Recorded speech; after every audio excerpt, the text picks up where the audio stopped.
Our event today would be, as you know from the title, yeah, would be about Indonesian English and Southeast Asian Englishes. And because we have Associate Professor Dita today, uh, we will also learn about Philippine English and other Asian Englishes as well, and about world Englishes as well. And then the sessions of today's event would be divided into mainly two. The first one is going to be presentation by Associate Professor Dita about world Englishes, about Southeast Asian Englishes, and about Philippine English as well as Indonesian English. And then it's going to be followed by question and answer session. So the presentation will be about 45 minutes, and then the question and answer session would be about 10 minutes. And then in the second session, it's going to be a presentation by me about Indonesian English, and it's going to be followed by another question and answer session for about 10 minutes. So I hope you find this event fruitful, everyone, and I guess we can start with the presentation by Professor Dita. Professor Dita, time is yours. Good morning, everyone. Good morning, Ignatius. Thank you for the invitation. Shout out to my former student in the Masters who is in the list of participants right now, Paulus Widyat Moko. I think we haven't seen each other for ages. Okay, you're supposed to go to the Ikale, but unfortunately didn't make it. So I'm glad to talk about Philippine English and Southeast Asian Englishes in general in today's event. So let me share my screen. Yes, so Ignatius asked me to give you a brief overview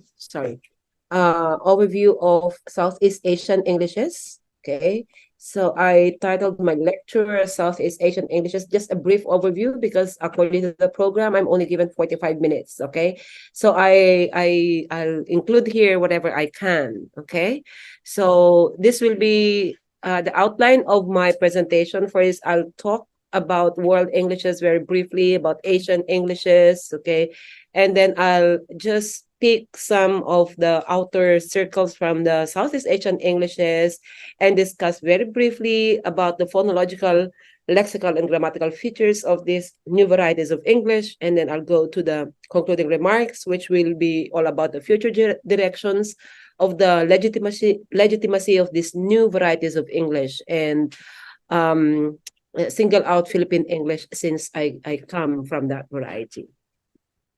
Okay. You probably have seen this one. Okay, it's an old framework on how English is spread, especially, all throughout the world, and especially here in Asia. Okay, so as you may know, there are two major varieties, okay, of English. We have the American English and the British English, and they tried to colonize most parts of the world. Okay, in Asia, so we're here. Philippines is the only colony of America, okay, and some of our neighboring countries were colonized by the British, like India, for example, Hong Kong, Singapore. Okay, so in Asian context, Philippine English is the sole former colony of Asia, and the rest are already colonized by British. So this is where Philippines is. Okay, Indonesia is somewhere here. Okay, the majority of Asian countries were never colonized by these two varieties, Indonesia being one of them. Okay, of course, we have the three or four big countries that were not colonized, like, the Japan, China, Taiwan, Korea. Okay, also countries here like, Myanmar, Laos, they were not also colonized. Okay, for some that could be something fortunate. For others, they look at it as something on the opposite, because some of the neighboring countries in Asia just started learning English, whereas the others have already been learning English, okay, since the time that they were colonized. So that's how the spread of English, okay, was in the whole country. Okay. We have not heard of the world Englishes until the mid 1980s. So I'm showing you here the oldest framework of Braj-Kachru, all about the circles of English. So it is one of the widest cited framework about the three circles model. Note that the three circles model represent the post-colonial era. Okay, so he came up with this one after all the colonization, okay, because he wanted to know, so what has happened to the former colonies of America and British, okay? As you may know, Raj Kachru is Indian himself, and since most of his professional work was spent in the USA and in the UK, and he noticed that his English is very different from the English spoken in America and the UK. But during the time prior to the World Englishes model, we haven't heard of any other Englishes, as though only American English and British English existed. Okay, so he felt that his own English, okay, because as you may know, Indian English is a very thick accent. You cannot deny that someone speaks Indian English, and it's pretty much very different from American English or British English. But it appears that his English is not recognized at all. So how do you call my English? Because I do not speak American English, according to him, and I do not speak British English as well, although he has been affiliated with University of Illinois at Urbana-Champaign for many years, okay, and has even become the president of the American Association of Applied Linguistics. So he's a world-renowned linguist, okay, but his English obviously is not the same as the American English or the British English. And so he wanted to know, so what has happened to the English of those countries that were colonized by either Great Britain or America? Did they maintain the status of English in their countries? Did it deteriorate? Did they, for example, make it their own? What has happened to them? So that was what he wanted to investigate, actually. So he came up with this three circles model, okay? And this refers to the post-colonial era or the 1960s onwards, okay? In the Philippines, after 1945, that was the time that we were freed from the American colonization. So this picture represents the three circles. In the innermost circle, the orange one is called the inner circle, and this refers to those countries that regard English as a native language, or this is the ENL countries, okay? And since they regard English as a native language, they are actually regarded as the norm providers. So they provide the norm when it comes to English language, okay? And then the circle that directly contacts with the inner circle English is called the outer circle English. And these are the former colonies of either British or Americans, okay? And so they have direct contact with the inner circle, as you can see. Since they have been colonized by these two major varieties, they consider English as a second language. And as a matter of fact, English plays a major role in their society. So either it's one of the national languages, okay, or it's the official language of the government, okay. So that these are the countries that regard English as a second language, okay, and because of that one, they are called as the norm providers, okay. The norm developers, okay, so they develop whatever norm was given to them by the inner circle Englishes. Apologies, okay, you'd probably be hearing like barks of dogs on the background. I have two dogs, okay, and this one, the green circle, refers to the expanding circle Englishes, okay, and these are the countries that were never colonized by either the British or the Americans. And because of that one, they regard English as a foreign language, or these are the EFL countries. And because of that one, they're actually regarded as norm dependent. Okay, they are dependent on the norm that provided by the inner circle or sometimes developed by the outer circle Englishes. Okay, although this one, the norm provider, norm developers, and norm dependent, okay, is criticized because it appears that those from the expanding circle are only dependent on what the inner circle Englishes would throw to them. But it appears that's not how it works now, okay? So this framework was also highly criticized because the inner circle is in the innermost and it appears like untouchable. And so Braj-Kachru came up with a modified, okay? Okay, this one. Okay, so this is Braj Kachru. I'm supposed to, introduce Braj Kachru. So as you can see, Braj Kachru is Indian. Okay, this is an old picture of Braj. He was born in Kashmir, India. He had his PhD in Edinburgh University, and he became a professor emeritus of linguistics at the University of Illinois at Urbana-Champaign. And I was just telling you about this one. So he played a crucial role actually in applied linguistics all over the world. Okay, and he is believed to have initiated, shaped, and defined the field of world Englishes, which describes the spread of English across the globe. Most especially that his English, I keep on saying this one, does not belong to the two major varieties of English, the British and the American. And he was interested in investigating what happened to the other varieties aside from these two major varieties. Okay, so this is the modified version of the three circles of English. Okay, so as you can see now, it's not anymore the inner circle in the middle. Okay, and then there's the outer circle and the expanding circle. This model is now called, this is the modified concentric circles, or he called it the overlapping bubbles model. Okay, and this came out in 1992 from the 1984 original framework. And as you can see here, just to remind that the inner circle is not only actually UK and USA. There are other E&L countries, or there are other countries that regard English as a native language. We have also Australia, okay, and Ireland and Canada and New Zealand. These are the countries that have also attained the differentiation stage in the dynamic model of Edgar Schneider. And so their English is distinct from the British and the American English. Okay, so they also belong to the inner circle. So these are the former colonies, the ones that are in the outer circle. As you can see, we have Philippines here, we have Malaysia there, we have Singapore. I was not able to list down everything, of course, because of space. But these are the countries, okay, that belong to the outer circle Englishes, okay? And the expanding circle, most of Europe belong to the expanding circle. Okay, we have countries also from Asia like China. As you can see here, Indonesia is in the expanding circle. A lot of countries in the South America, some of them like, Egypt and so forth and so on. Okay, so these are the expanding circle.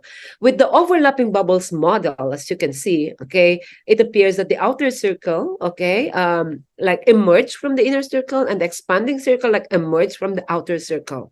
Okay, so at least there's like the connection in there, although the circle is still largely based on the geographical location of the speakers. Okay, and that is the greatest criticism to this model, because the circling, the organization or the labeling of circle is based entirely on the geographical location of the speakers. So the reason for the criticism is that, for instance, in the outer circle Englishes, let's say in the Philippines, okay, there are many speakers here that actually regard English as their native language. Okay, they were born with the English as the first language. They were raised also in this English-speaking community, and they speak English in a very proficient manner as a native speaker of English, but they are, okay, as you can see, labeled as outer circle Englishes because of their geographical location. So because of that one, this model is also highly criticized. There were other models that came out after this one, but this is still the highly cited one, okay? Another model, for example, coming from Gradol in 2006, is that it's based entirely on the English proficiency of the speakers. Okay, but the English proficiency index is very messy to measure. Okay, I mean, because if you want to organize, for example, speakers based on their English language proficiency, that means you have to measure them in all the 5 macro skills, the listening, the speaking, the reading, the writing, and even the viewing aspects, okay, of the speaker. And then that one again is too confusing, okay, and too tedious to measure. So even with a lot of criticism against this model, this remains to be the highly cited concentric circles model of English. Okay. So let me now go to the ASEAN context. Okay, as you may know, we have this organization. It's the Association of Southeast Asian Nations, or called the ASEAN. Okay, which started in 2015, and it was renewed, and this is the ASEAN 2015 to 2025. Okay, it's composed of 10 countries, where my country, Philippines, is a member, and also your Indonesian Indonesia is also a member. So if I'm looking at the ASEAN, okay, group, okay, based on the Katsruvian model, this is how it looks like to me. So these are the countries of the ASEAN. Okay, I'll look at it as, four countries belonging to the outer circle, okay, and the six countries belonging to the expanding circle, okay. But as you may know, in the ASEAN organization, the official language is English, although English is not the first language of any of these countries. Okay, so but English has become the de facto language of the ASEAN group. Okay, so during their meetings, in the official communication, the use of English. Okay, so just based on this picture, okay, you can already figure out that the Englishes of these countries, okay, sound totally different from each other. Okay, so based on the physical, geographical differences, you can just assume that the English also sound differently, distinctly from each other. Okay, and that is perfectly okay. Okay, so now we have what we call this, Malaysian English, Singapore English, the Philippine English. Okay, but in the expanding circle, there has been a discussion on how the English in this expanding circle varieties should be called. Okay, early on, they were just called, let's say, English in China, instead of calling it Chinese English, because probably there's no Chinese English yet. There's no established Chinese English yet, because the Englishes in these countries have not been codified. Okay, you probably have not heard of Cambodian English. Okay, so there are now attempts to call, let's say, Cambodian English or Indonesian English or Vietnamese English. For some, okay, in some literatures, they call it English in Vietnam or English in Indonesia or English in Cambodia, and so forth and so on. So that's different from, making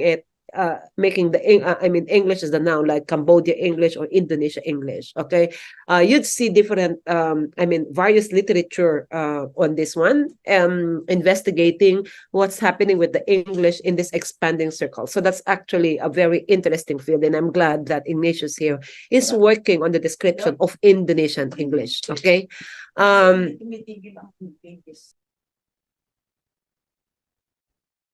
in the world Englishes context. So in the world Englishes context, when you say Englishes, okay, you recall that in the early on, we cannot pluralize English, right? Okay.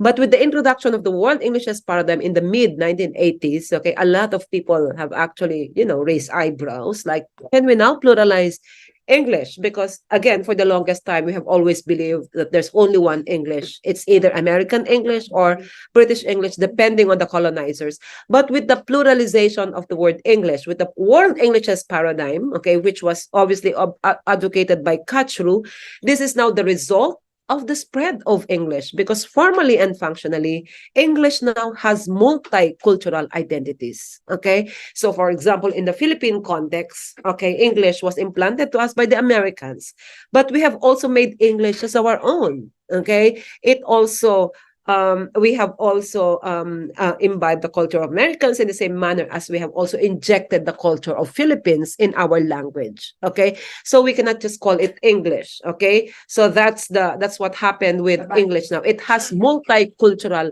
identities, and when you use the singular term of that one, the term English, it does not capture the social linguistic reality. But when you pluralize it, okay, it does capture the multicultural and social linguistic reality about English. Okay. Actually, the concept of world English is very liberating. Okay. And as you may know, the abbreviation of world Englishes is we, or WE. Okay, if you have seen already the journal world Englishes, you can just see there at WE in small letters. Okay, so it's called we. Okay, so that's very liberating in the sense that, the proponents of world Englishes promote actually the notion of pluricentric model, plural, not monolithic perspective, because there are There are many Englishes. And the legitimacy of multi-canons, okay? This is to redress the inequality that necessarily results from privileging only one model as superior or the best. And that's what happened with most countries that were formerly colonized by these two major varieties, okay? In the context of of the Philippines, for example, for the longest time, we have put American English in a pedestal, okay? And we have always believed that the only correct English is American English. We have thought American English to be the standard English, to be the superior English, to be the only correct English until, the notion of world Englishes came about in mid-1980s, okay? So with the world Englishes paradigm, okay, so the recognized varieties of English around the world are not subordinate forms to native speaker varieties. They are not subordinate forms, okay? So we have American English, fine. We have British English, fine. We have Australian English. But we also have Indian English. We also have Singapore English. We also have Hong Kong English. We also have Nigerian English, and so forth and so on, okay? And these recognized varieties of English, I repeat, are not subordinate forms to those native speaker varieties. So the acronym WE actually represents a club of equals, and this was highlighted by MacArthur. That's supposed to be 1987. 1987. It's like the club of equals. Okay, and the good thing about, we belong to the same level. So there's no variety that is more superior from, or no variety is, okay, inferior from the other varieties. Okay, so it's a club of equals. Okay, and but in 2000, actually sees world Englishes as an attempt to decolonize and democratize applied linguistics. Okay, and that's the best part about having this world Englishes paradigm. Okay, it's more of the decolonization, especially of the outer Englishes, of the expanding circle Englishes. Okay, we have democratized applied linguistics with the birth of world Englishes. Okay, English as an Asian language, there have been a lot of articles or essays written about that already. What I'm showing you here is one that was made known by Larry Smith himself, one of the founders of World Englishes. Okay, in 1998, okay, he boldly said that English is actually an Asian language, and this was reprinted in Asian Englishes as an essay. It came out in 2014. Why did Larry Smith, okay, boldly say that English is an Asian language? And these are the reasons. And for him, these are actually facts. Why is English an Asian language? And this is what he had to argue about English being an Asian language. Okay, one, there are more users of English in Asia than on any other continent. And that's true. And most of these are not mother tongue users, but they are competent speakers and writers. Okay, especially, knowing the grammar of the language. Most of those people come from Asia. Okay, so there are more users of English in Asia than on any other any other continent in the world. Okay, of course, our Chinese speakers, okay, are the most populated. I mean, China is one of the most populated countries. So you can just imagine that there are more speakers of English in Asia than any other part of the world. Of the five countries in the world with the largest numbers of fluent users of English, one is in North America, one in Europe, one in Africa, but two are in Asia. And these two countries that have the most fluent users of English is, one of them is Singapore. Okay, in the latest API, okay, English Proficiency Index, Singapore remains to be the top, and the other one is Philippines. Okay, this is an old okay, 1998 essay of Larry Smith, and during that time, Philippines was regarded as the Mecca of English in Asia. Non-speaking countries would come to the Philippines to learn the language, okay, or to learn in the language. So there were two countries in Asia that were regarded as fluent users of English. The third reason is that Asia has by far the largest number of students of English. Again, just look at China, for example, or Japanese or Taiwanese or Koreans. These are all students of English. So it's not surprising that Asia has far the largest number, okay, of students of English. Fourth reason, English is either the official or the semi-official language of Australia, New Zealand, the Philippines, Singapore, India, Sri Lanka, as well as the official language, this I have already pointed out, of the Association of Southeast Asian Nations, or the ASEAN. Okay, even where English has no official status, it is used frequently. Okay, for example, China has more English language broadcasts than Canada. Okay, that's actually a strange fact, but this is a fact. Okay, that English is the official language in ASEAN, even if no country in the ASEAN organization speaks English. Okay. Number five, in Asia, Asia English is the language of the regional cooperation in international business transactions. Okay. So when you say Asia English or Asian English, there's no distinct Asian English, but that depends on the country where it is spoken. Okay. So because of that one, with this controversial statement of Larry Smith, it has already been believed that English actually is an Asian language.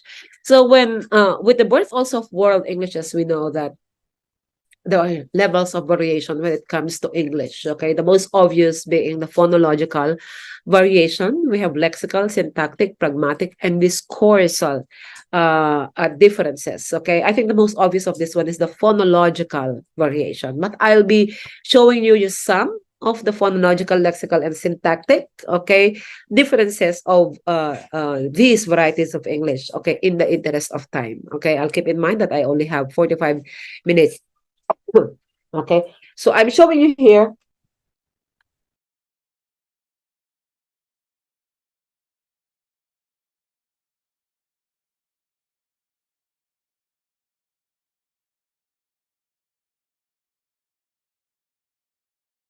So what I'm showing you here are the features of Southeast Asian English. I only chose those coming from the outer circle Englishes. Okay, I'll be I'm mentioning something about the phonological, the lexical, and the grammatical features of these NVEs, or new varieties of English. So what I'm showing you here is the phonological features of Brunei English, okay? One of which is, the use of t, okay, and d for voiceless and voice th, okay? It's not just Brunei. And these features actually are also found as the phonological features of other varieties, of other Asian Englishes. So for example, unlike American English or British English, where the soft th and the hard th are distinguished, say thin or these or father, okay, or that, okay, or thick, okay.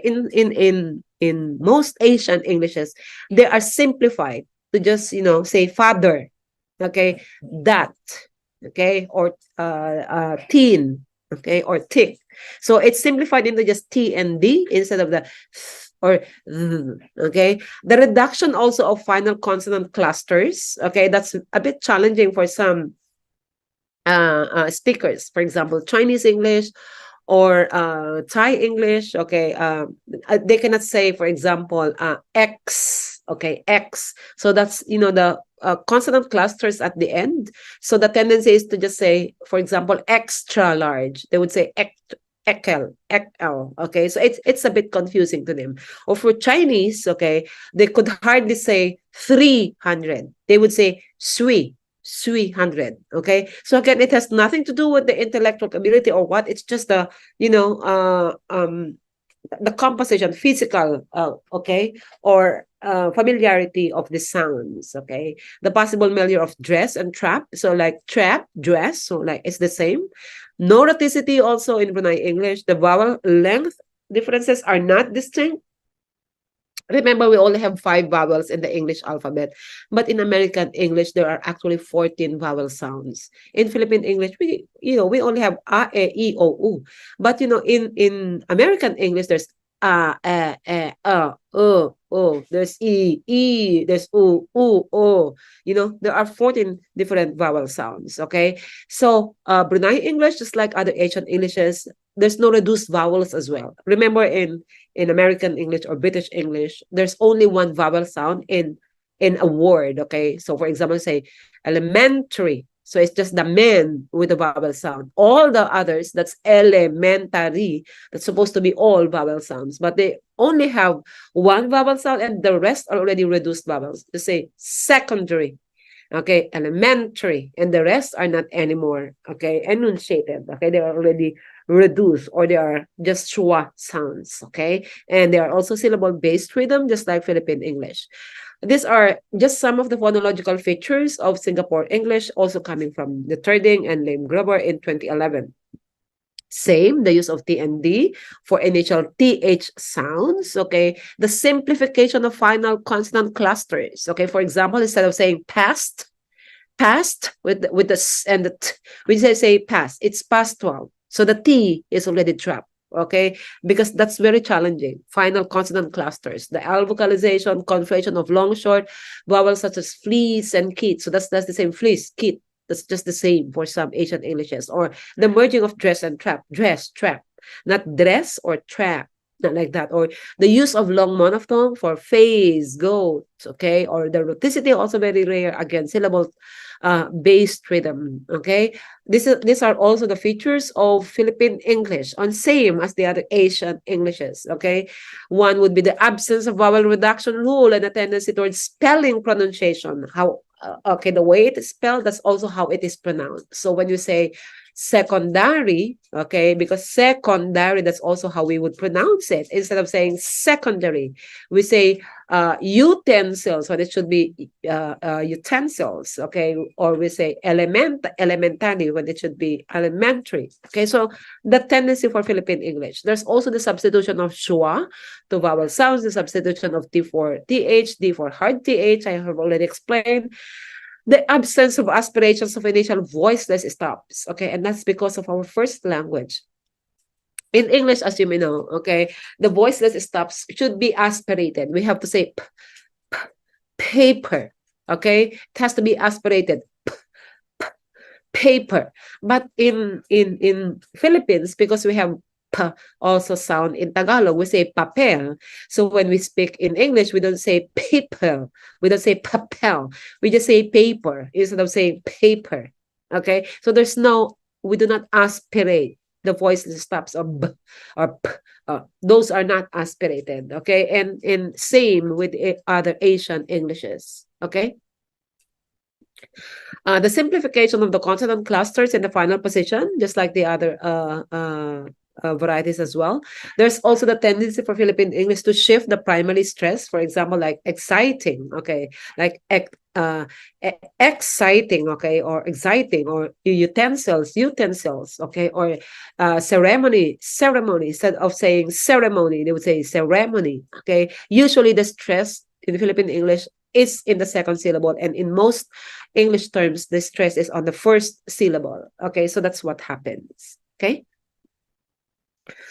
And I just want to emphasize in relation with the phonological features of Philippine English, okay, because we are actually very conscious of how we sound, okay. Larry Smith has this to say, and this was in 1976, all about English as an international language, okay.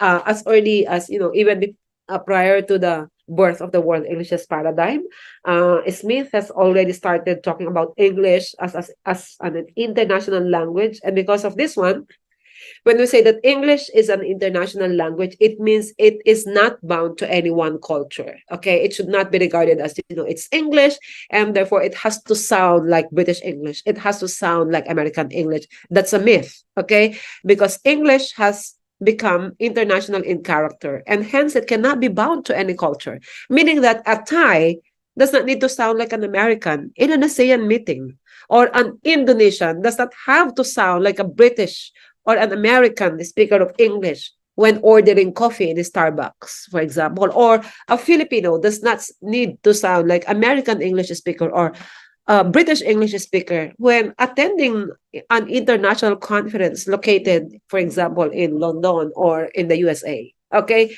that's what it means. So English here is used to express the speaker's intention to communicate, whatever the intention is. Let's say whether about business policy, about government position, about weather, political conviction. Okay, that's the purpose of English. It is the means of expression of the speaker's culture and not an imitation of the culture of the native English speaking country. So when you speak English, you don't have to, you don't have to fake the twang. You don't have to imitate the twang of the American speakers or British English. You don't have to have that British accent or the American accent because you are not American or British. Okay, so when you are communicating, and I believe that's what everyone does. When we are communicating, we are also communicating our culture. Okay, culture, language, and identity are intertwined. Okay, so your language is also a manifestation of your identity and your culture. So so imagine, for example, a Japanese, okay, or any of those usual ASEAN figures, okay, or a Chinese.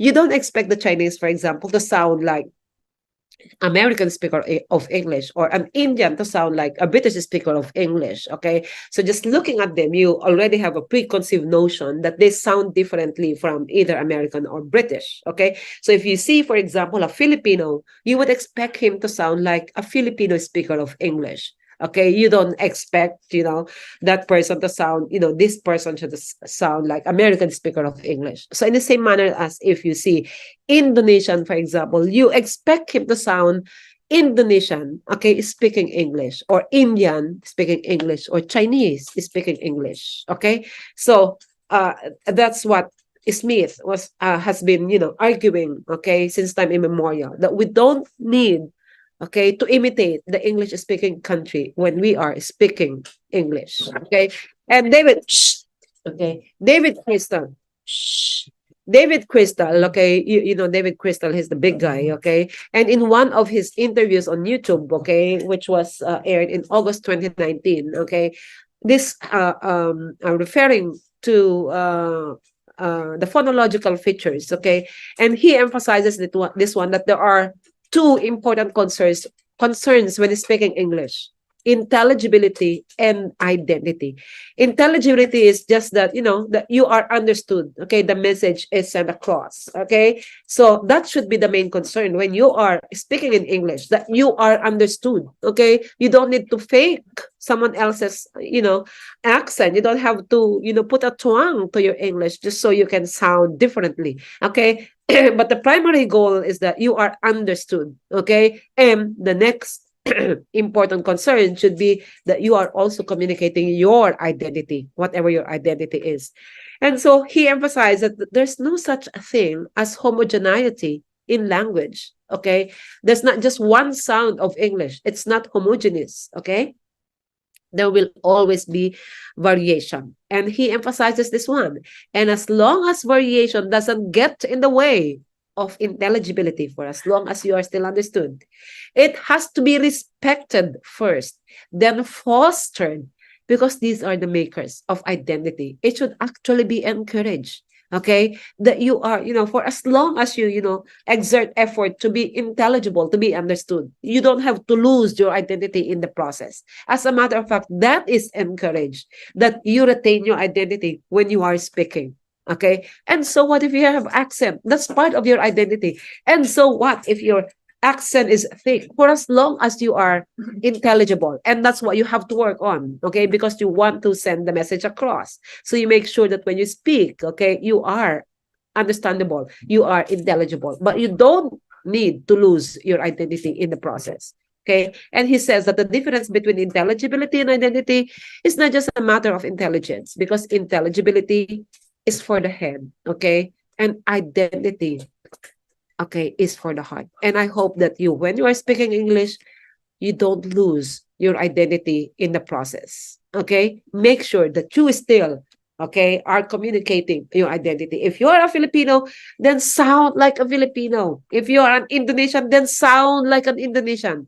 Do not ever fake your accent. Okay, this I'm always quoting a good friend of mine, Aunt Pakir, who's obviously a Singaporean. Okay, and when he was asked to give a plenary lecture in one of the major organizations in the U.S., okay, he actually criticized the U.S. practice of accent reduction in the teaching of English pronunciation. Remember that for the longest time, we were as in our English language classroom, that the target language is, the native English. Okay, so we teach, for example, the um, uh, accent reduction and so forth and so on. And so this is what Anpakir heavily criticized. Okay, and this is my favorite quote of her, and she said, "Meddle with my accent, and you meddle with my identity, because your accent is part of your identity." Okay, if you are a fan of Game of Thrones, okay, that's how they actually can tell your identity based on your accent. So they can tell right away, oh, you come from the east, oh, you come from the north, oh, you come from the south. Okay, and if you're trying to fake your accent, that means you're trying to hide your identity. Okay, your accent is part of your identity. And so I'm very proud usually of my Philippine English accent. Okay, I'm very proud usually of my I have regionalism accent. I'm an Ilocano speaker of Philippine English. I'm so sorry, I have very bad colds this morning, so I would turn off my mic. And Ngorek pinggir jalan kayak there you go. So this is what Anne Pakir has always emphasized, okay? That you do not, okay, meddle with the accent of anyone. So if your students, for example, have very thick accent, they have this regional accent, that's okay. Okay, do not problematize that. You don't be stressed out by the thick accents of your students, because again, that's part of their identity. Okay, so that's for the phonological aspect of all of this one. I'm just showing you here. This is the English Proficiency Index rankings for 2023. I'm pretty sure you have seen this one elsewhere. That Singapore, okay, is in the fifth slot. Like Philippines has gone down to the 20th slot, and this is, you can check where your English is. Okay, Indonesia is right here in the 61 slot. So we have Malaysia next, and then Hong Kong, not the mainland China, but Hong Kong, India, and so forth and so on. Okay, but the way this is measured is also very problematic. Okay, it's not an accurate present representation of the English proficiency of the speakers coming from these countries. But this came out, okay. This came out actually recently, I think just 2 weeks ago. Okay. So now I that's for the phonological features. Now I go to the lexical features. It's already 9:55, but we started quite late. Okay. Now in the lexical features of Asian Englishes, I'm only pointing out here a few. Okay. There are some features of Asian Englishes that are the same with African features as well. For example, the feature of reduplication. I mean, if you've been to Singapore, Malaysia, for example, or even some parts, even some part of the Southeast Asia, they have the tendency to reduplicate words. So, when you go to Malaysia or Singapore, for example, and, you hail a taxi, they say, can you bring me to, let's say, Marina Bay Sands? Say, can. That means, yes, I can do that. Okay. But they wouldn't come up with a sentence saying, I can do that. They will just reduplicate the word can. Okay. So they have the tendency to, reduplicate like quick. Okay. Meaning very, like, very quickly, or slow, like, okay, slow. So when you are speaking very fast, they will say slow, or like, please talk slowly. Okay, different things. Okay, or one. That's just one piece. Or walking. We did walking. Okay, instead of saying we did a lot of walking today, we did walking. Or it's a quiet one. So they have the tendency to just reduplicate. Okay, and others. I'm just pointing out a few of them. So these are also some of the lexical features of Singapore English. Okay, there is a lot of lexical borrowings, like kampong, or hometown. There's a lot of compounding as well. Compounding has become consistent feature of any new varieties. We have the tendency to compound a word. Okay, sometimes an English term and a local term, or just two English terms with a different meaning. Okay, so in Singapore English, for example, they have shop house, meaning that the owners there's a store, okay, in the ground floor, but the owners is upstairs, so they call that one a shop house. We just call that one shop elsewhere. Outstation is referring to being overseas, okay. In the Philippines, we just say, OFW or overseas worker, but in Singapore English they say he's on outstation or he's outstationed somewhere. Okay, blending is also seen in Singapore English, like district park, meaning the distribution park or the warehouse complex. They call that one district park. Clipping, okay, in the USA they say AC, referring to the air conditioner, but Singapore, just like Philippines, we say aircon, okay, or they say Taka, okay, that's referring to Takashimaya, one of the biggest shopping malls, for example, in Singapore, okay. Back formation. This one is not evident in Philippine English. For example, we know the adjective stingy, right? Oh, he's so stingy, and they would form the verb stinge when there's no verb stinge actually. Like, oh, he's trying to stinge me, like trying to be thrifty, for example. Okay, he's trying to stinge me. Okay, but the word is actually stingy, and then came up with a verb form of the adjective, although there's no stinge word. Okay.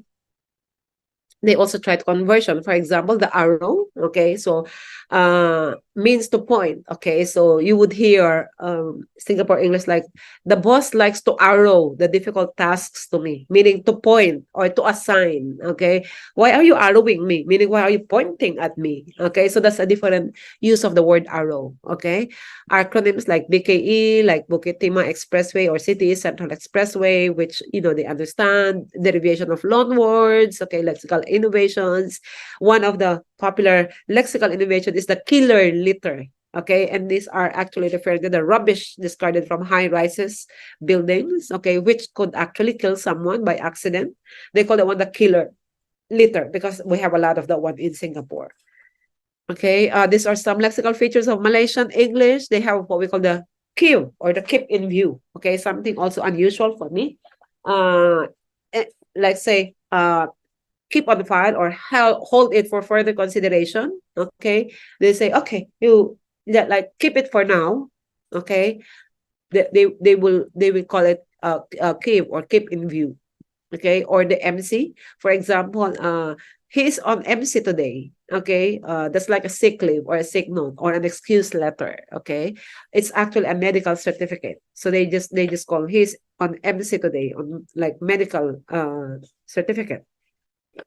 Again, Malaysian English is the can. Yes, it like can, yes, can. Okay, they also have expressions like photostat, meaning it's a photocopy, or cannot is no. You probably have seen this one already, like can for them. Okay, comes with all the expressions like can bo, like can or cannot, or can ho, are you sure? Can ha, are you sure also? Can me, are you sure it can be? Okay, then you answer can la. Okay, or can war, okay, or can gua, or can la, or this can, okay, but la is both Singaporean and Malaysian, okay.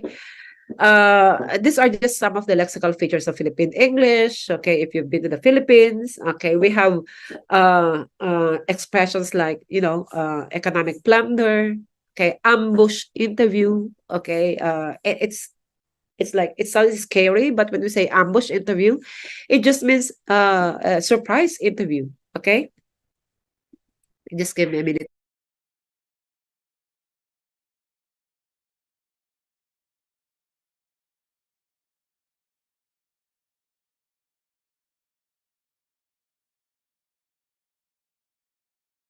Okay. If I sound nasal, I have very bad colds this morning. Okay. Anyway, we also have expressions like 5-6. Okay. Meaning 5-6. I mean, we understand what that means. Meaning, if you borrow 5,000, you return it as 6,000. Okay. So it's a kind of money lending practice. Okay. We use the term high blood, meaning enraged. Okay. I was so high blood, meaning I was so enraged. Okay, we also use top notchers when it should be top notch. I use as an adjective. Say he's a top notch model, a top-notch scholar, but we say he's a top-notcher, referring to the person himself. We also have expressions like dirty kitchen, but the kitchen is not at all dirty, but that's where the dirty, action happens, like the real cooking happens. We have expressions like bed spacer, meaning you only have your bed as your space, not the whole apartment or condominium. Okay, we have the Philippine English items, 26 Philippine English items that made it to Oxford English Dictionary. Okay, in 2015, and from then there were additions to this one. Okay, another batch came in 2016, another came in 2018, another came in 2021. Okay, but I'm just showing you some of these Philippine English entries that made it to the Oxford English Dictionary. There are also entries, okay, from Singapore, also from India, Malaysia. Okay, so we have expressions like presidential, we have comfort room, we have KKB, we have Karna, Sari store. There you go. We have gimmick, barkada, and so forth and so on. So I'm just showing you here distinct lexical items in Philippine English. I'm showing you that, expression like balikbayan box, for example, is very Philippine English as opposed to the more universal term parcel. Okay. In the Philippines, we refer to the parcel as balikbayan box. So checking the globe corpus, as you can see, there are 48 occurrences of balikbayan box in the corpus, okay, there. But the parcel, okay, the expression parcel, which is the more universal term for balikbayan box, it's used widely in the globe corpus. This is the global web-based English, okay, where 20 varieties or 20 countries, okay, are included. Okay, now I'll go to the grammatical features. I'll try to wrap up in few minutes. So I'm just showing you here some of the grammatical features of Singapore English, like article deletion in noun phrases, like boss asked me to do this one instead of the boss asked me or the director. They have the tendency to delete the article or the determiners before that. The subject verb agreement is usually, it agrees with the closest noun, like the criteria for accessing the student. Okay, the subject here is criteria, but usually the verb now agrees with the closest noun. A student, like student needs to be spelled out clearer. Okay, the use of would to indicate politeness. Okay, adverb always as habitual aspect, adverb already as perfective aspect. So I'm just showing you some. Okay, these are some of the grammatical features of Philippine English. Okay, we have the tendency to say based from and result to instead of based on and result in. Okay, this is compared with the other Asian Englishes, as you can see in based on the ICE, okay, there are, for example, 207 occurrences of based on, but we have 5 occurrences of based from. If you compare that one with other Asian Englishes like Singapore, Hong Kong, and India, they also have a lot of based on, but they do not have any based from. Okay, same with the result in and result to. Okay, so the standard is result in, but as you can see in the Philippine English, we have the tendency to say result to instead of result in, whereas other Asian Englishes do not say result in. Okay, so the based from and result to have already become distinct features of Philippine English. Okay, other examples of grammatical features of Philippine English would be the use of majority. So when we use majority, again, there's the tendency not to include determiner before that. Okay, as you can see here, without the article, okay, we say majority of the students, majority of the reasons, instead of a majority or the majority of the audiences. Okay, there are also 4 occurrences of incorrect use in Singapore, 13 in Hong Kong. If you look at Great Britain, okay, no incorrect use of the majority. But in Philippine English, we have 22 occurrences of incorrect use of majority that is without article. Okay, another one is the use of such. Again, comparing with the other Asian Englishes, okay, we use such. Okay, and then there's no singular noun. Okay, so we are supposed to say such a reason. Okay, such a person. That's how we should be using it. But in Philippine English, we say such person, such reason. Okay, so there are incorrect uses of it, as you can see here.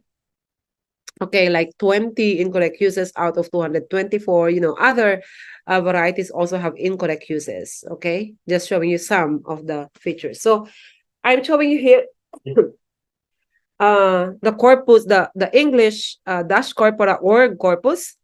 Okay, this is where most of the corpus-based studies, okay, are coming from. Okay, this contains now the biggest corpora to date. As you can see, the now or the news on the web now consists of 18.2 billion words. Okay, that's really big. If you are, for example, looking for a corpus, okay, looking for a problem, and you'd like to look at the features of different varieties of English, you can use the news on the web. You can also use the globe. This is the global web-based English. There are 20 countries that are involved here, okay, and these are the outer Englishes, okay. It comes with a fee. We also have here the I mean, there are other corpora, okay, that you can also use. But I'm showing you here the English dash corpora. I mean, if you are looking at lexical and grammatical features of some varieties of English, we have here also the COCA, we have the COHA. If you'd like to look at the coronavirus corpus, okay, this was just collected from January 2020 to December 2022. This is the one-stop shop of corpora, okay, and you can also compare with local corpora. If you are into movie or TV corpus, we also have that one. Soap operas. There are more to this one. You can just go to the english-corpora.org and you can see the other corpora that are included in this site. Okay, you probably have heard already that we have.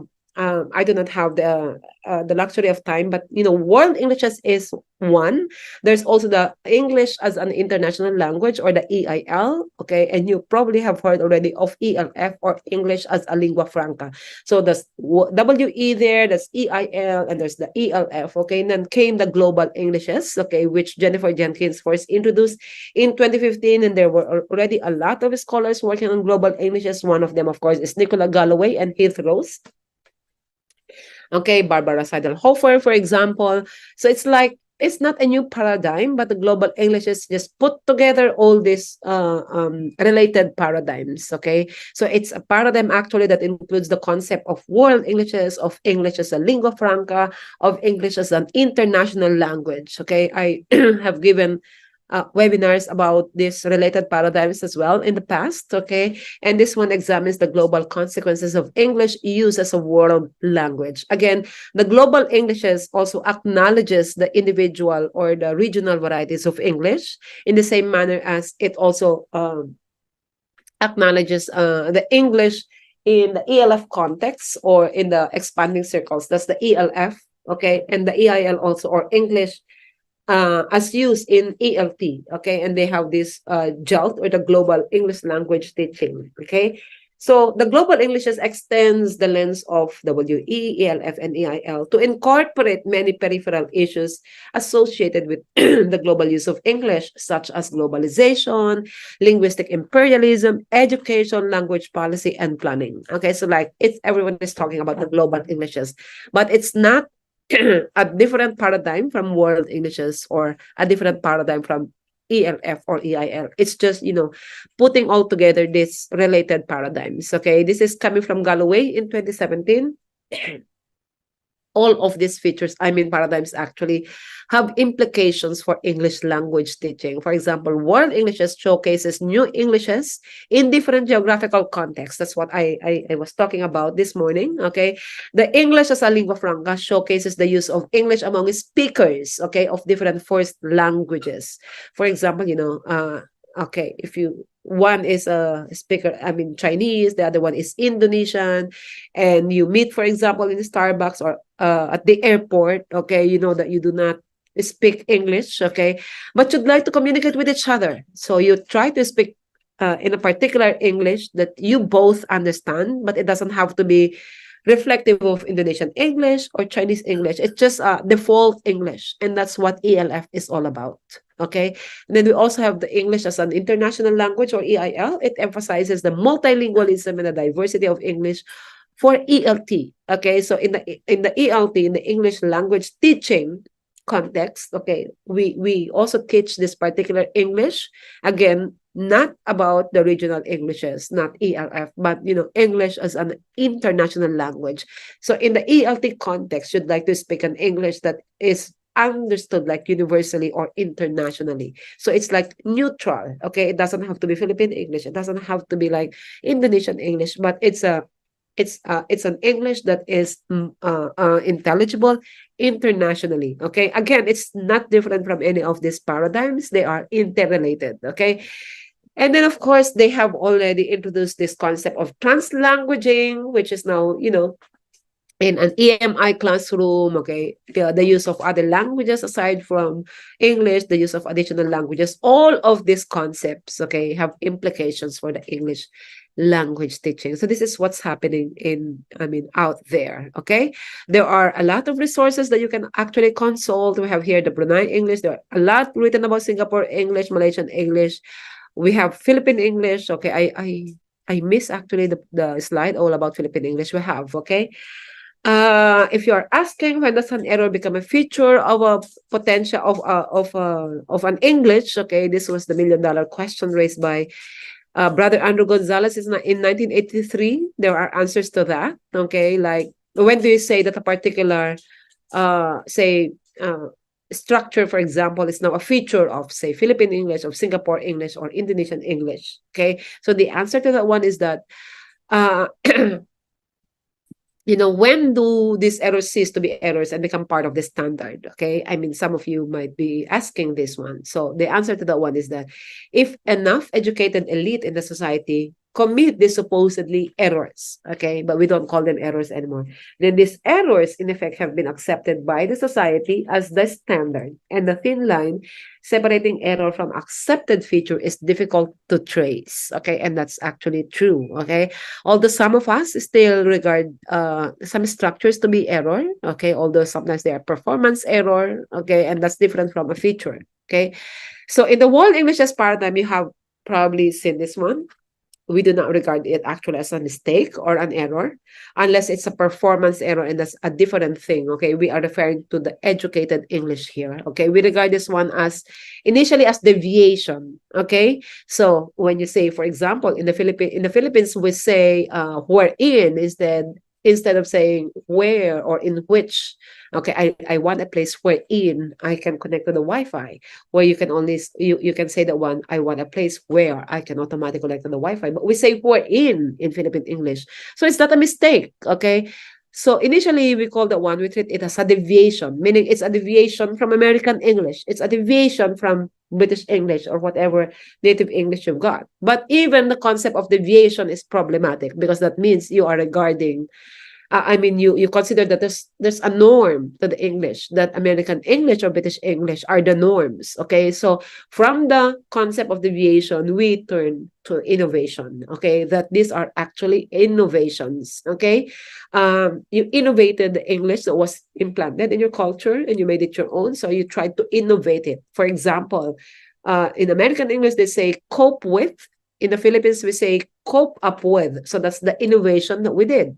In American English, they say based on. In Philippine English, we say based from. And that's perfectly okay. In American English, they say result in. In Philippine English, we say result to. So these are the innovations. Okay. And, when you say innovation, it entails a contextual and formal explanation as to the innovation in transplanted American, Australian, and Canadian Englishes. Even these Englishes, they also have their own innovations. They have innovated a lot of their lexical items or grammatical items as well. You can see that one on Twitter, on social media, okay? Speakers regularly evolve, and they have a lot of total innovations. They introduce new words, for example. They do a lot of coining, a lot of blending, a lot of compounding, a lot of coinages. So these are all innovations, and that's because language is dynamic, okay. So we really need to innovate, okay. So the Souza also answered the one, when does an error become a feature, and this is what she said, okay. If it's widespread, Okay, like you can only do the one when you do a corpus investigation. If it is systematic or rule governed, okay. So for example, uh, the rule, for example, in English is that you add s to make a word plural, right?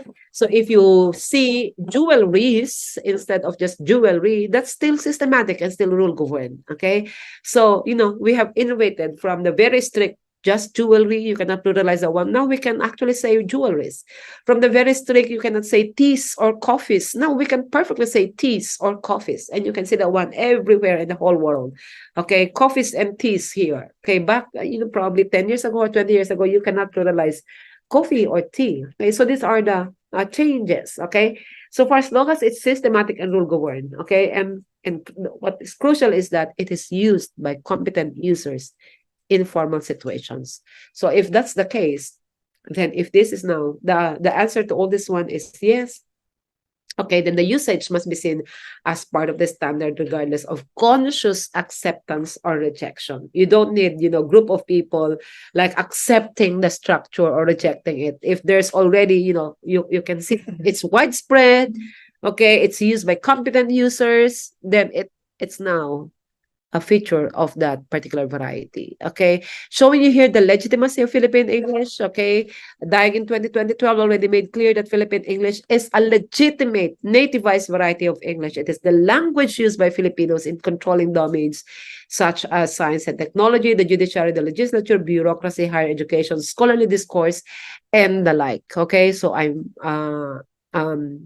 Tish Bautista also said that Philippine English is not an English that falls short of the norms of standard American English. It's not badly learned English as a second language. Its distinctive features are not errors committed by users who have not mastered the American standard. Instead, it is a nativized variety of English that has features which differentiate it from standard American English because of many factors. Culture, okay, our first language, okay. So it is a nativized variety also of English in the Philippines. Okay. And, same in other new varieties of English. This is also how they look at their own varieties of English. So the use of Philippine English is actually a way of establishing our identity apart from other Englishes of the world. And the use of Philippine English is a way of promoting our own culture. Okay. The use of Philippine English is actually a testimony of our linguistic curiosity and creativity. Okay. And we continuously innovate. Okay. We are very creative with our English. So the use of Philippine English is also a sign of our rich linguistic identity.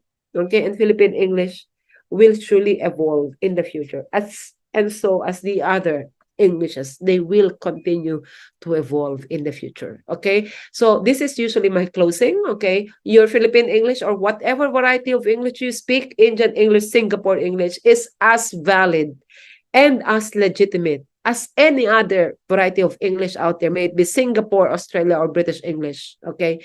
Because, no variety is more superior to or more inferior from other varieties. Remember the club of equals? One Englishes, okay, promotes the club of equals. Okay. That's very, I mean, it decolonizes and democratizes actually applied linguistics. Okay. And with that, thank you for listening. I exceeded my time. Apologies. But thank you for your attention.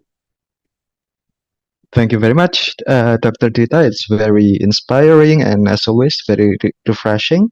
And we actually have quite a lot of questions. I'm going to try to summarize those questions, Professor.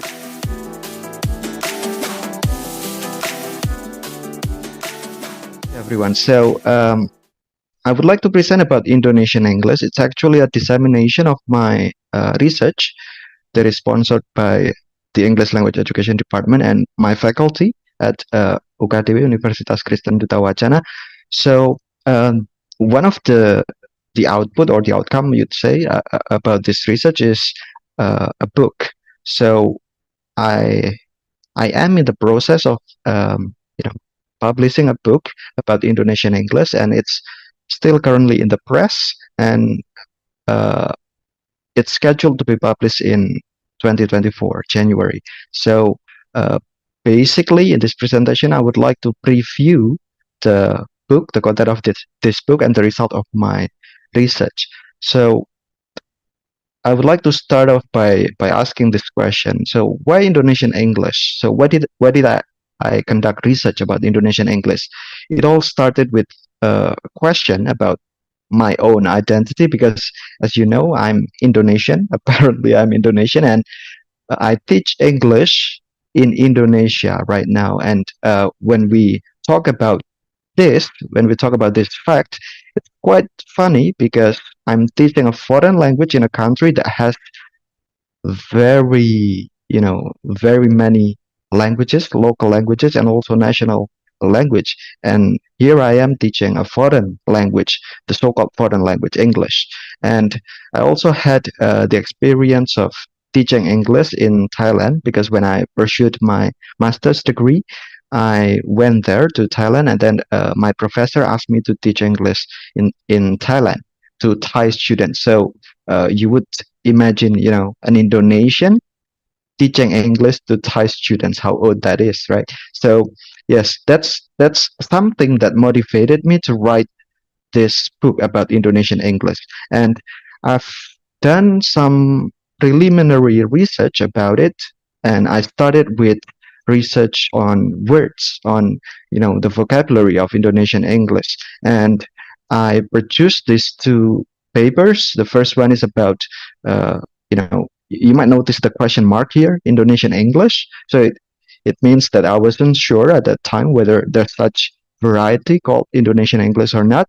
And then I did a corpus-based lexical analysis, and it was published in the Journal of Modern Languages in Malaysia. And it's basically just a very preliminary research at that time because the findings were not there actually. If you look at the article, it doesn't really provide you with the findings. But then I published another journal article in Indonesia uh, with this title. Yeah, it's actually a continuation of the previous paper, and I've provided the findings about this in this article. So that's pretty much the background of why I conducted this research about Indonesian English, and finally I published the book. So you can notice that it's since 2018 till now 2023. So it's spent a lot of I've spent a lot of years researching about this because it's sort of problematic, as Professor Dita said, that right now Indonesians, yeah, we belong to the you might say the expanding circle. So when we try to, for example, describe the linguistic features of Indonesian English, it's going to be quite problematic because we're not sure which one is, for example, which one is the right description, which one is the right rule, for example, for certain expression that is okay to describe Indonesian English, and which one is not, because we have when you browse some papers about Indonesian English, you will find, as far as I know, you'll find quite limited, very limited number of papers, and most of the data that I got about variations in Indonesian English are provided by papers researching errors. So if you read the book later on, you will find a lot of findings or a lot of discussion revolving around the idea of errors, actually. So uh, what I'm trying to say in this book, and I'm trying to stimulate the readers to do, is to ask questions whether those errors, something that we perceived as error previously, are really errors or whether they're variations that can characterize Indonesian English. So that's the background, and then uh, in one of those paper you might find this figure. So as what Associate Professor Dita said about the phenomenon of world Englishes, we know that whenever multilingual speakers of other languages who has other background uh, you know language, you might say, when they adopt or they embrace English as their means of communication, usually their first language is gonna influence the English that they speak.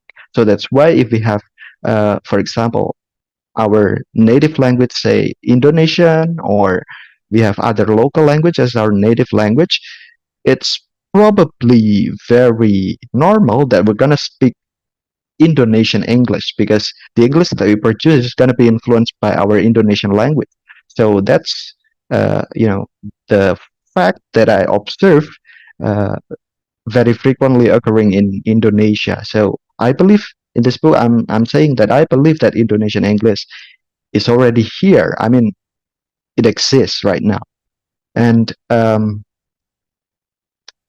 I actually focus on several layers of Indonesian English. At first, I start with the sound of Indonesian English, and by sound, I mean I try to analyze the phonology of Indonesian English, and it's quite hard because the data that I found mostly are about phonological errors produced by Indonesian learners, Indonesian English learners. So then I started by comparing the phonological systems between the two languages, English and Indonesian, and then I try to predict the errors that would be made by Indonesian English speakers based on the differences between the phonological systems of the two languages. And as Dr. Dita said previously about the Philippine vowels, I guess we share a lot of similarities. The Indonesian vowels are very, very small in number compared to the English vowels, and it's quite a problem for us Indonesians. Problem, quote unquote, yeah, because uh, we're not accustomed to speak those foreign vowels in English, in standard English. So it means that it's quite normal for Indonesian English learners or speakers to produce errors phonologically in their spoken communication. And the fact that it is predictable, because I'm also Indonesian, so I can observe every day from the class, from my classes, or from my own experience. So it's quite predictable. And if we are going to teach Indonesian English, for example, we can try to separate what sounds are really characterizing Indonesian English that are you know probably fine to be produced, and what sounds are probably not. I mean, not fine to produce. I mean, it's gonna be it deviates from the standard norms of English because we are in the outer circle, so probably the norms would be pretty much from the inner circle or perhaps from the outer circle. But because we are in the expanding circle, I don't think that we would provide the norms like the inner circle, right? So yes, there will be some deviations in the way we produce the sounds of our Indonesian English. And if we try to look at it from the teacher's point of view, if we are teaching English in Indonesia, probably we're gonna have to separate the the errors. What errors would be tolerable based on the standard norms of English, and what errors would be, uh, you know, quite different. And those errors, if they are used to communicate in, casual or everyday life, I don't think it's gonna matter. So, you know, making errors, for example, producing the ending sound like D at the end. Uh, Indonesian people, it's quite hard for us to produce that end right at the end of the word. So we tend to substitute the sound with t in this case. So with a t sound t.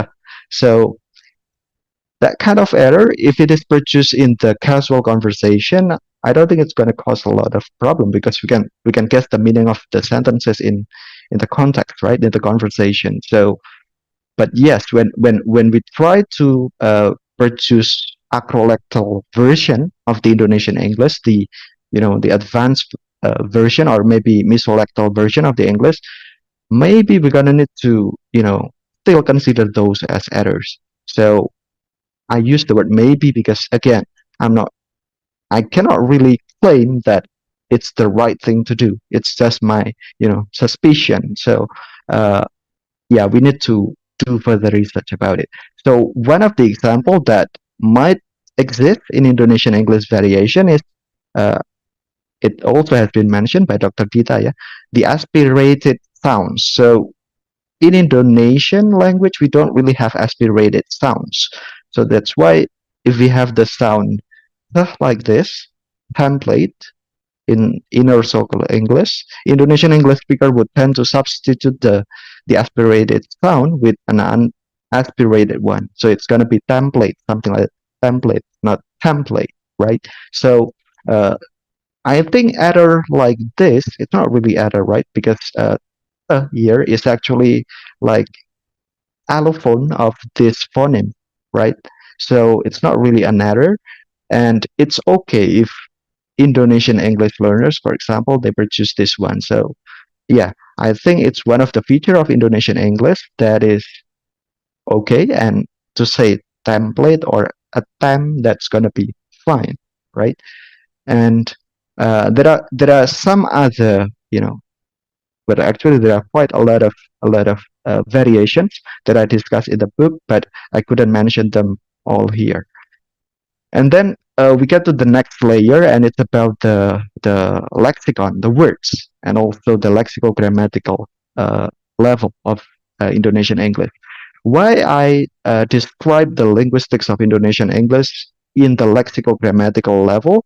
Because again, we're not norm providing, so it means that uh, I don't think that we're gonna have our own syntax, like for example Philippine English or Malaysian English just yet right now, because um, even the government, they're not really saying that English is our second language, right? English is still right now seen as a foreign language. So um, yeah, but getting back to the question, why am I using lexical grammar here to describe the linguistics of Indonesian English? Because I think we shouldn't be focusing on the syntax, different syntactical features of Indonesian English, because I'm not sure if we do have such different features of syntax of Indonesian English. So probably it's only on vocabulary and also lexicogrammatical level. So words, they have their own behaviors, right? And that's when we're talking about the lexicogrammatical features of Indonesian English. So uh, why words? Why the lexicogrammatical features of Indonesian English? Because English is a country rich in biodiversity, and from that we can predict that there will be a lot of terms, there will be a lot of words expressing our own local you know richness of biodiversity, and also as you know, Indonesia is a country that's rich in ethnic groups, right? There are a lot of ethnic groups in Indonesia, so it means that we can spend days or even months or years talking about words or vocabulary about culture in Indonesia, because it's such a wide multicultural country. So I'd say that Indonesia is heaven for linguists and language researchers. And that's why I say that I think Indonesian English is quite promising for Indonesian English teachers to research about in the future, because right now there's still very limited research on it. So let's talk further about the words and the lexical grammar of Indonesian English. If later you read the book, you will find that in the book I discuss about the words and the lexical grammar of Indonesian English in mainly three sections. The first one is about Indonesian origin loanwords. It's quite predictable, and it has been mentioned by Professor Dita. Yes, so Southeast Asian Englishes will have a lot of loanwords borrowed from the local languages. And then the second section, it's about Indonesian English lexicon under semantic or morphological shift. And I actually have very few examples of this, but maybe if you are interested in doing further research, maybe we can find more data about this. Yeah. So later on, I might give you some examples about this. And then the last one is Indonesian English collocations, that the lexical grammar. So I also have limited data about this, because I'm not confident enough to claim that some errors in the lexical grammar of Indonesian English words are really features of Indonesian English? Are they errors or are they really our features of English? I'm not confident enough to say that they're our features, Indonesian English linguistic features of lexical grammar.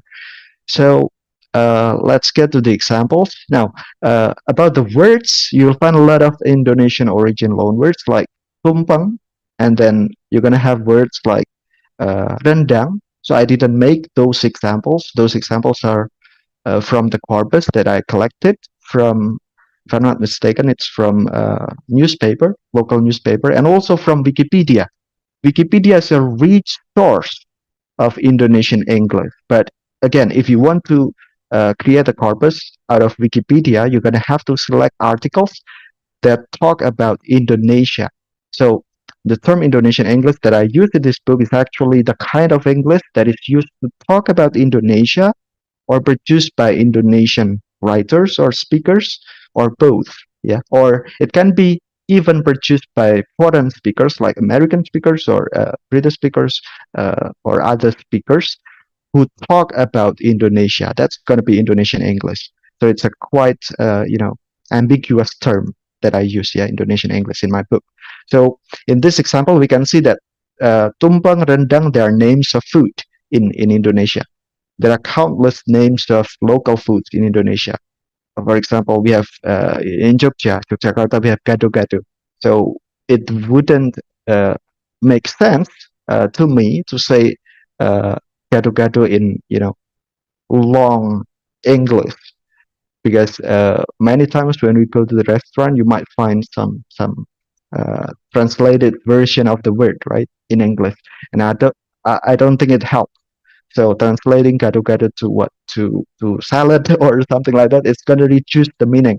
It's not the meaning of gado-gado itself. So gado-gado salad is not the main course, but gado-gado can be the main course, right? So it's something else.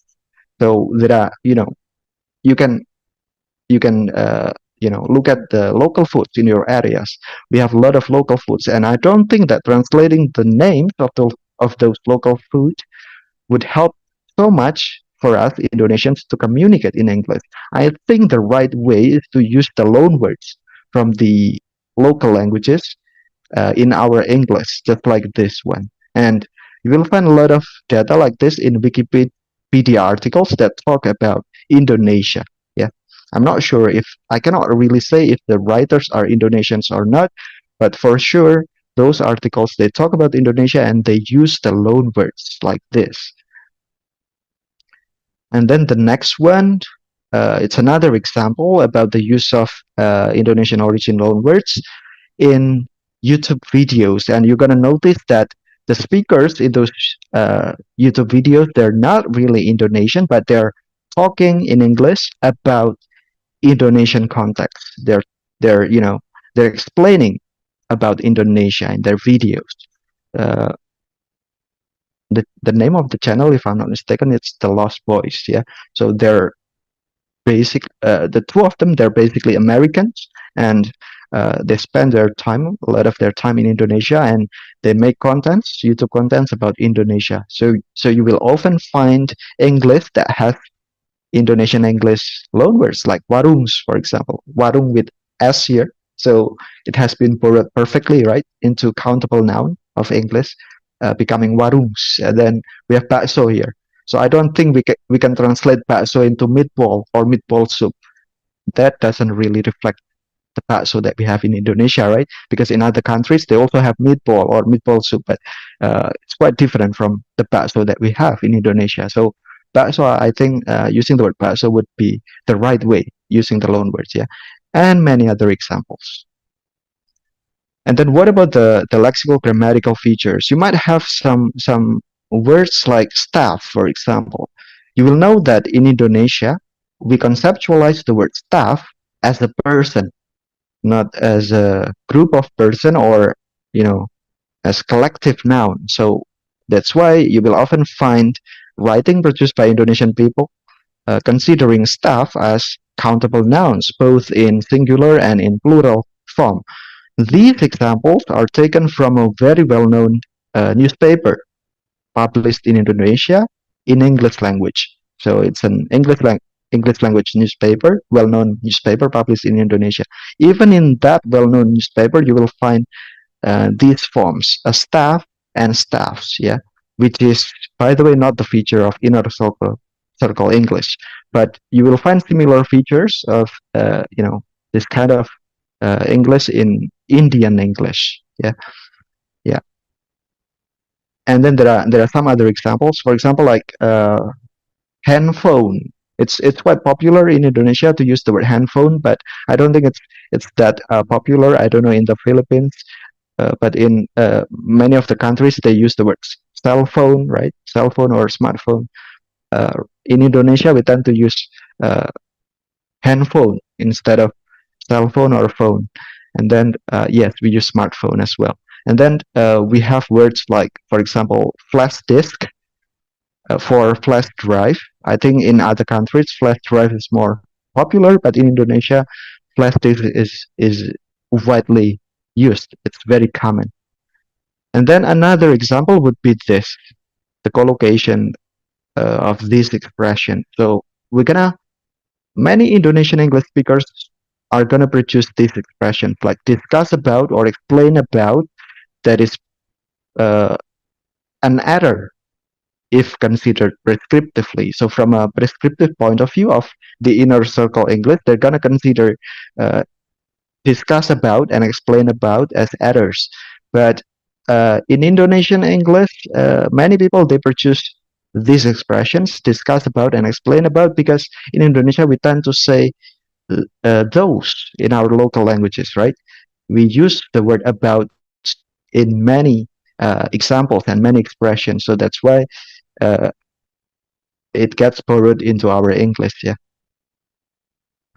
And then we get to the pragmatics. So yeah, there are actually different views about the nature of pragmatics. You might say that if you still consider English as a foreign language to Indonesians, you might say that teaching pragmatics of English to Indonesian learners would be something like teaching the pragmatic norms of the inner circle Englishes, right? So it's sort of trying to uh, trying to familiarize them with the, you might say, the culture, the ways of behaving of the inner circle English.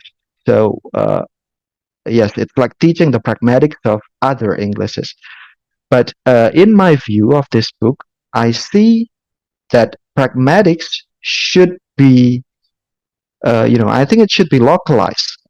The idea of pragmatics, it should be localized. So there should be something called maybe like intercultural pragmatics or something like that, because different culture might have its own localities. It might have its own local pragmatics. Like when we are in Indonesia, for example, even though we are using English to talk to one another, I think we're gonna still use the pragmatics, the culture, the ways of seeing things from our Indonesian lens. So for example, if I talk to you, Indonesian English speakers in English, I wouldn't address you with your name if you are, say, more senior than me, or you have higher authority, higher position compared to mine. So I wouldn't address you using your name directly.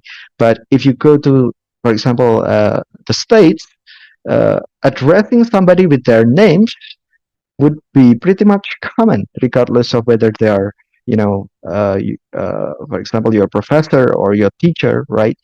If you are already close to the person, right? But in Indonesia, it's gonna violate the pragmatic norms. It's gonna cause, uneasiness in the communication. So yeah, that's another example of address terms that might characterize Indonesian English, because Indonesian English speakers might tend to use address terms like this.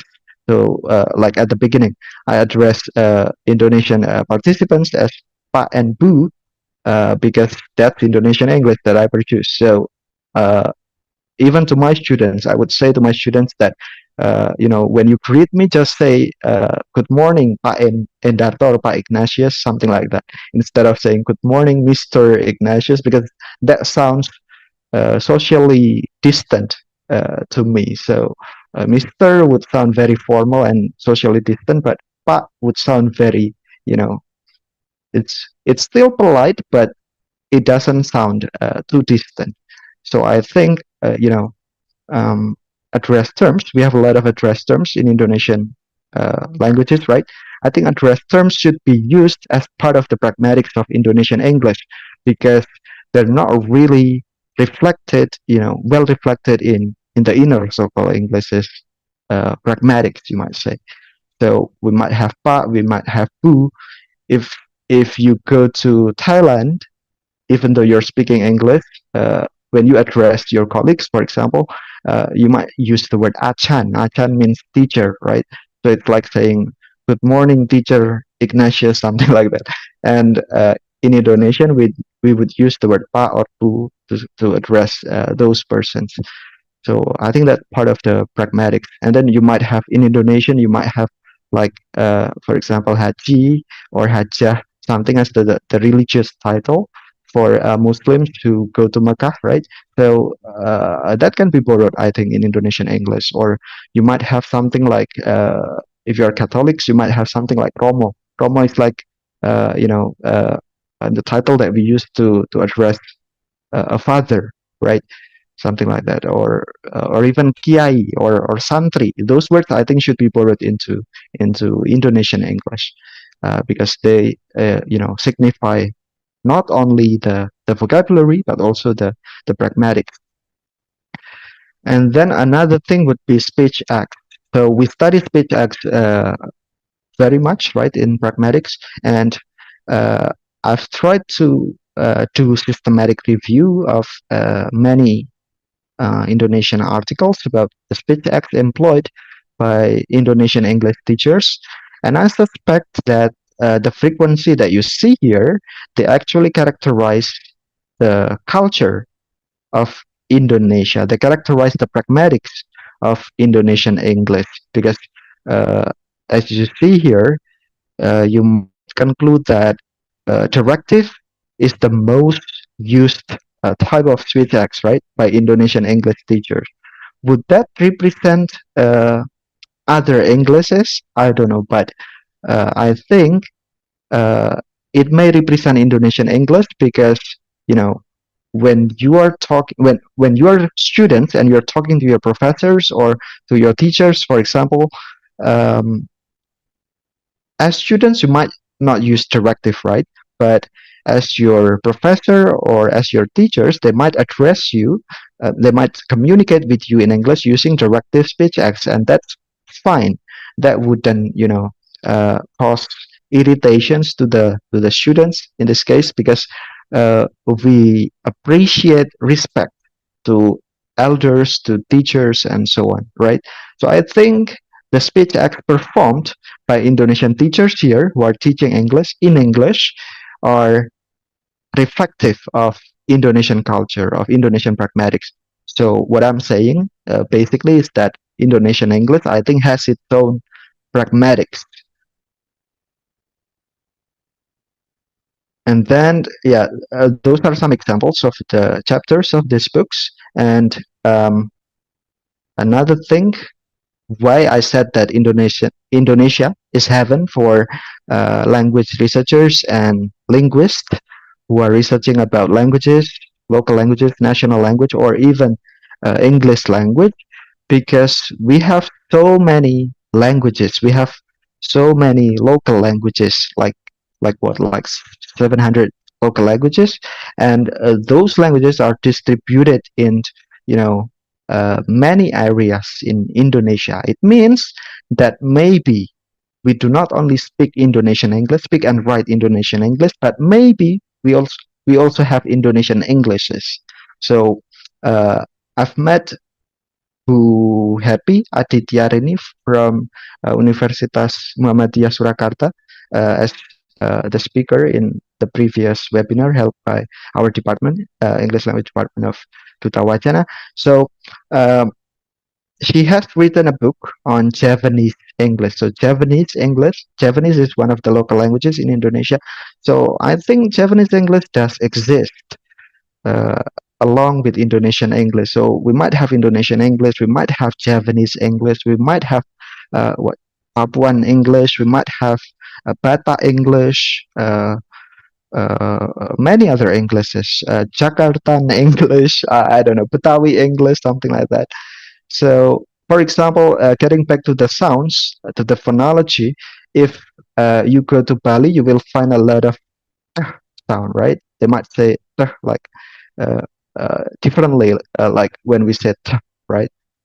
It's gonna be something like that. So maybe when they produce sounds like this, maybe they're gonna utter something like template, and that's fine, I guess, because that might be one of the characteristics of Balinese English. Yeah, and uh, and yeah, if you read this book later on, the chapters that you're gonna find uh, are these. Yeah, there are 5 chapters. One is about Indonesian English, where it all begins. That's a sort of personal reflection about why I research this variety of English.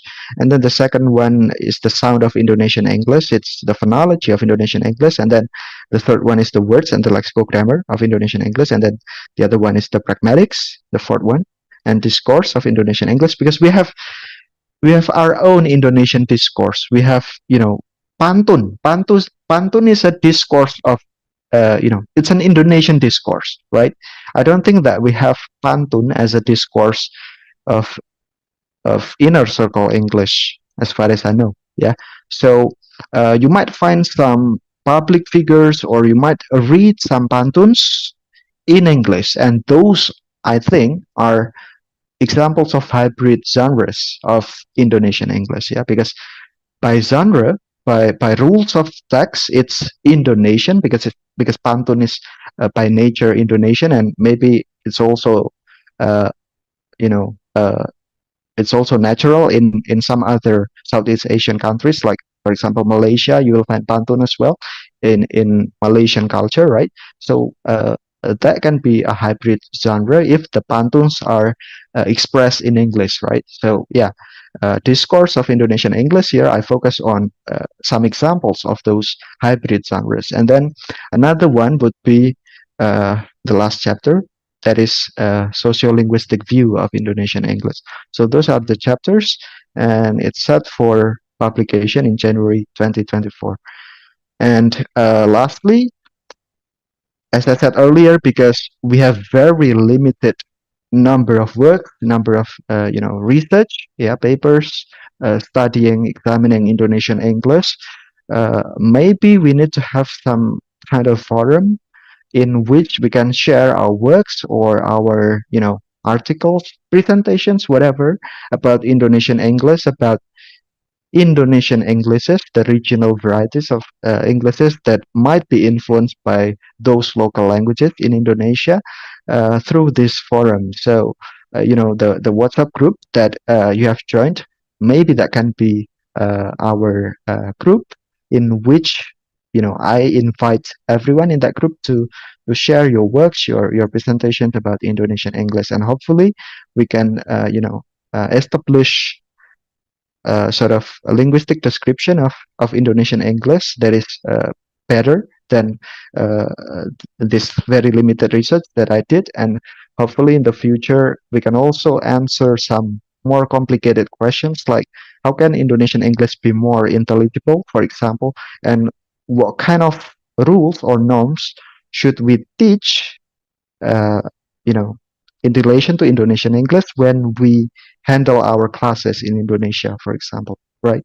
So yeah, there are many questions actually about it, yeah, that can be further researched and scrutinized.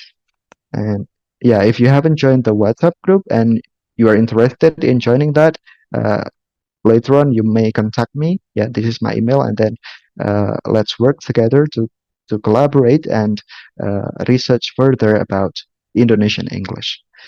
I think that's the end of the presentation, and anybody would like uh, to share his or her feedback maybe, or questions, feel free to unmute yourself.